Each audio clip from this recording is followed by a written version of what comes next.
पहला मौका है जब देश में आम चुनाव के बीच में मुख्य चुनाव आयुक्त अपने पद से सेवा मुक्त हो रहे हैं। हम बात कर रहे हैं एन गोपालास्वामी की, जिनको उनके कई चर्चित फैसलों के लिए हमेशा याद किया जाएगा। आपका स्वागत है सर समय पर। पहला सवाल यह है कि देश में आम चुनाव चल रहे हैं, अभी पहला चरण खत्म हुआ है, बाकी 4 चरण के मतदान अभी बचे हुए हैं। आपको लगता है कि आपके इस वक्त जाने से कहीं जो चुनाव प्रक्रिया है वो प्रभावित होगी? मैं नहीं मानता हूं, क्योंकि जो तैयारियां करनी थी और तैयारियां हो चुकी हैं। अभी इसके ऊपर निगरानी रखनी है, तो जो 3 मेंबर की जो रहेगी कमीशन, वो निगरानी रखेगी। सो इसमें मुझे कोई कठिनाई नहीं दिखती। गोपालास्वामी जी, 2006 में आप चुनाव आयोग में आए थे और इन 3-4 सालों में आपका किस तरह का अनुभव रहा इन चुनाव आयोग के साथ? आप मुख्य चुनाव आयुक्त बने, उसके बाद कई चुनाव कराने का आपको मौका मिला देश में। किस तरह का अनुभव देखते हैं आप इन 4 सालों में? देखिए, एक प्रक्रिया ऐसी बनी है कि पहले चुनाव आयोग जो है मैक्रो पिक्चर यानी कि टोटल वातावरण जो है उसको कंट्रोल करने में लगा था। तो उसके बाद रह के जो है to the extent of coming to the polling station, यानी कि पोलिंग स्टेशन टोटल वातावरण कंट्रोल करेंगे। उसके अलावा पोलिंग स्टेशन जो बनता है उसके ऊपर भी कड़ी निगरानी रखनी पड़ेगी।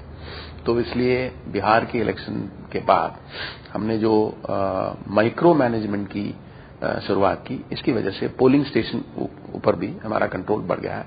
कहीं हम सीपीएफ लगाते हैं, कहीं ज्यादा जगहों पे हमने डिजिटल कैमरा या कैमरा लगवा के जहां पोलिंग स्टेशन के अंदर जो होता है उसका भी हम ज्यादा लेते हैं।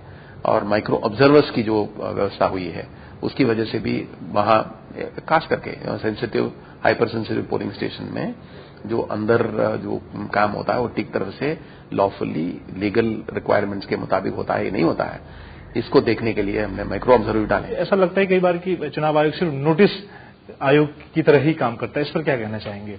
देखिए, मॉडल कोड ऑफ कॉन्डक्ट जो है ये एक डॉक्यूमेंट है जो पॉलिटिकल पार्टीज ने मिलकर तैयार किया था। तो इसमें एक मॉडल कोड हम कहते हैं, वो मॉरल कोड भी है, यानी कि एक मॉरल प्रेशर है उनके ऊपर, और वही हम बताते हैं कि भाई आपने इसका उल्लंघन किया तो आप लोग भी इसमें भागीदारी बने हैं। ज्यादा से ज्यादा ऐसे बनाव जो बनते हैं उसको आप लोग अपने कैमरा में कैच करते हैं, तो हमारे पास सीडियां पहुंचती हैं। तो इसकी चलते हुए एक नेताओं के ऊपर प्रेशर बन करा। मैं अभी एक हम सीडी देख रहे थे, उसमें नेताजी कह रहे थे कि भाई मैं ऐसा कहता हूं, मगर देखो नोटिस मुझे नहीं चाहिए, और मेरा मानना है मेरा कहना ऐसा नहीं है, ऐसा कहना है, ताकि देखो भाई ये इलेक्शन कमीशन जो है वो कैमरा लेके खड़ी हुई है। वरुण गांधी के मामले में जो फैसला आयोग ने किया, उससे आप संतुष्ट हैं कि इस तरह का फैसला जो किया गया वो बहुत काफी था फैसला इस मामले में? देखिए, पहली बार ऐसा फैसला हुआ और हमने जो किया है वो ठीक ही किया था, और उसमें जो हमारी सत्ता के अंदर जो हो सकता था वो सत्ता के अंदर किया था, और जहां एडवाइस की जरिए हम कहना चाहते थे वो एडवाइस के जरिए कहा था, वो ठीक ही हुआ था। उसमें कोई गलती हमें महसूस नहीं होती है। लेकिन और बड़े नेता हैं, जिस पर बात की जाए, लालू प्रसाद यादव की बात की जाए, गृहमंत्री पी चिदम्बरम की बात की जाए, ऐसे जो बड़े नेता हैं, आपको लगता है कि वो जब आचार संहिता का उल्लंघन करते हैं तो उनके खिलाफ कार्रवाई के लिए पर्याप्त आयोग के पास अधिकार हैं? जो मॉडल कोड, जहां तक मॉडल कोड का सवाल है, तो उसमें जो व्यवस्था की गई है उसके तहत करना ही उचित होगा। उसके आगे करना मैं नहीं मानता हूं कि अभी ये सवाल अब उठता है। आपको लगता है कि अगर आपको इस वक्त, जबकि 4 चरणों का मतदान बाकी है, इस दौरान आपको एक्सटेंशन दिया जाना चाहिए जिससे कि प्रक्रिया और स्मूथ होकर आगे चलती रहती? देखिए, एक्सटेंशन जो दिया गया हो वो देने के सवाल ही उठता नहीं है। ये दिया गया गलत होगा, क्योंकि बात हम करते हैं चुनाव आयोग निष्पक्ष तरीके से काम करना। एक्सटेंशन दोगे, उसके बाद जो ठीक भी निर्णय लिया जाएगा तब लोग कहेंगे कि भाई एक्सटेंशन लिया, इसकी वजह से वो इसकी तरफ में काम कर रहे हैं, इसके विरुद्ध काम कर रहे हैं वगैरह वगैरह। ऐसा नहीं हुआ होगा, फिर भी एक इशारा करने का मौका मिलेगा किसी को। इसलिए एक्सटेंशन नहीं देना ही ठीक है, एक्सटेंशन देना भी नहीं चाहिए, और इसका प्रावधान भी नहीं है और अच्छा है। एक सवाल सर, आपके सहयोगी जो चुनाव आयुक्त हैं नवीन चावला, जो आपके बाद मुख्य चुनाव आयुक्त बनने जा रहे हैं, उनको लेकर जो विवाद रहा, आपने पत्र लिखा उनको हटाने के लिए राष्ट्रपति को, उस पर क्या कहना चाहेंगे? आपको अपने फैसले पर किसी तरह का कोई मलाल है क्या?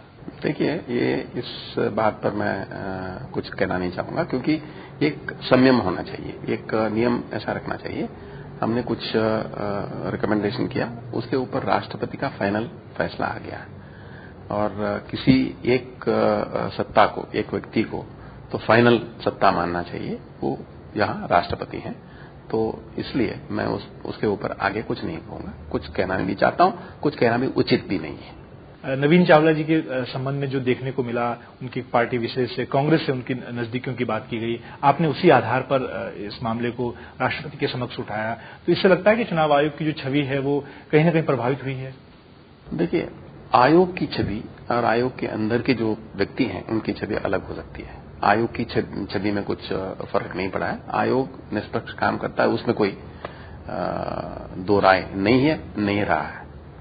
अब आगे उनको आप अपनी जगह, आपकी जगह वो पद संभालेंगे, उनको क्या एक तरह से आप सलाह देंगे या उनके प्रति आपके कोई? देखिए, वो भी एक आयोग के अंग है, तो मैं मानता हूं उनके कार्यकाल में भी आयोग जो है उसी निष्पक्षता से काम करेगा जिसके लिए वो प्रचलित है।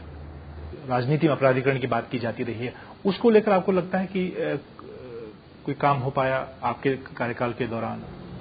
खास नहीं हो पाया। दो बिंदुओं पर मैं नजर डालना चाहता हूं। एक तो जो क्रिमिनलाइजेशन पॉलिटिक्स को कहा जाता है, यानी कि जिनके ऊपर क्रिमिनल केसेस हैं वो मैदान में उतरते हैं, तो उनके ऊपर जो कंट्रोल की बात थी, उनको चुनाव लड़ने से रोका जाना था, वो नहीं हुआ है। अब मैं मानता हूं 1000 से ऊपर पॉलिटिकल पार्टीज हैं, उसमें सिर्फ 56 ऐसे पार्टी हैं जो स्टेट लेवल के और नेशनल लेवल के साथ हैं, बाकी स्टेट लेवल के हैं। और इसके अलावा जो 950 जो पार्टियां बनी हैं, ये एक मानता हूं ठीक नहीं है। उसको जो डी रिजर्वेशन की भी सत्ता जो होनी चाहिए वो भी कमीशन को देने चाहिए, ताकि आलतू फालतू इतने सारे बढ़ गए हैं, और इसके चलते नंबर ऑफ कैंडिडेट्स बढ़ते हैं कॉन्स्टिट्यूशन में। जहां 3, 4, 5, 6 होते थे, वहां 10, 12, 16 तक पहुंच रहा है। इसी से जुड़ा हुआ एक सवाल यह है सर कि मतदाताओं के पास एक अधिकार देने की बात है कि वो, उनके पास एक ऐसा भी बटन होना चाहिए जिसमें वो कहें कि हम किसी को नहीं चुनना चाहते हैं, न्यूट्रल रहना चाहते हैं। इस पर क्या कहना चाहेंगे? देखिए, एक अभी कायदे में एक प्रावधान है, मगर इतना ही है तो उसको जाके कहना पड़ेगा और रजिस्टर में लिखवाना पड़ेगा। ठीक है, लोगों का मानना है कि भी रजिस्टर में लिखने से हमारा जो आइडेंटिटी है खुल जाता है, तो इसलिए आप बटन प्रोवाइड कर दीजिए ताकि बटन में कर सकते हैं। मगर सही कहा लोगों ने कि that is not the alternative. किसी एक को चुनना है, आप किसी को भी पसंद नहीं करेंगे, इससे कोई बात बनती नहीं है। हो सकता है कि आगे चलते वहां जो नेगेटिव वोटिंग जो कहते हैं उसमें ज्यादा वोट पड़ते हैं, तो राजकीय पक्ष जो है तो उनको एक विचार आएगा कि अच्छे कैंडिडेट्स, इससे भी बेहतर कैंडिडेट्स हों तो उनको मैदान में उतारना चाहिए।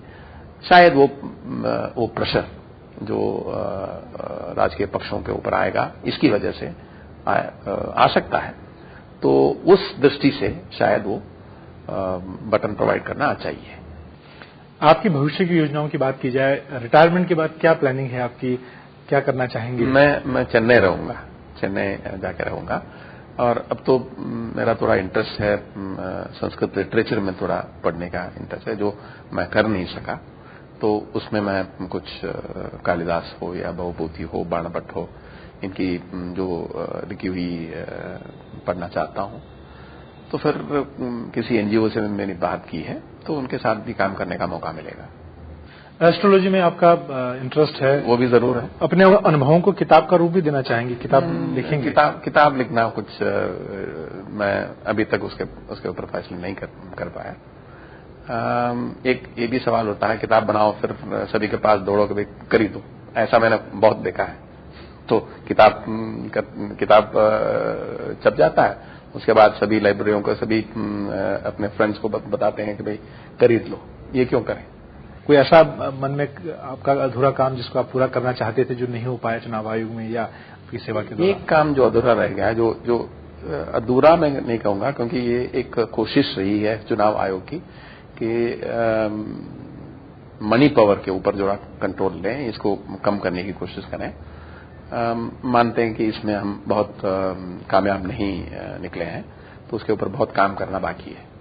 एक आखिरी सवाल नवीन चावला जी को लेकर पूछ रहा हूं कि उनको लेकर जो विवाद रहा, अब आगे जब वो पद संभालेंगे, आप उनको आपकी जगह पर उनको क्या सलाह देंगे, या उनके प्रति आपके मन में कहीं कोई जिस तरह का विवाद हो उसको लेकर कोई मलाल है या कोई आपको रिग्रेट लगता है?